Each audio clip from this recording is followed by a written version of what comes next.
প্রতিদিনই ভাবি সকাল সকাল সকালের ভিডিওগুলোই আপলোড দিব, একদম সকাল থেকে ভিডিও আপলোড দেওয়া সম্ভব হয় না। আজকেও ভাবছিলাম, বাট এখন 8:45 তো বাজেই, মানে সব কাজ বাজ শেষ, আমার উঠেছি অনেক আগেই, সবকিছুই মোটামুটি শেষ হয়ে গেছে। রান্নাটা হইলেই সকালের কাজ শেষ, একবারে দুপুরে রান্নাটাই করছি, তো সবকিছুই শেষ। এই যে রান্না আগে 2 ভাগ হয়ে গেছে, শাক আর একটা সবজি, আর এখন এই মাছের ঝোলটা হইলেই হয়ে যায়। তো রান্না শেষ, এখন ওর লাঞ্চটা রেডি করে দিব। এই আর কি, সকালটা এভাবেই কেটে যায়। সকালের কাজ সারতে সারতেই ওর রান্নার তাড়া, আর তারপরে রান্না হলেই লাঞ্চ প্যাক করে ওকে রেডি করে দেওয়ার তাড়া। এভাবেই প্রতিটা সকালই চলে যায়।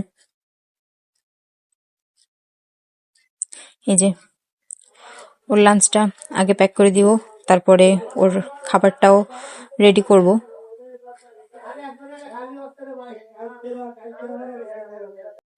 আর আজকে ছিল এই যে পালং শাক আলু দিয়ে ট্যাংরা মাছ চচ্চড়ি মতোই, আর একটা সবজি, সব রকমের তরকারি দিয়ে, আর লাল শাক, ওইটা আর ওকে দিলাম না।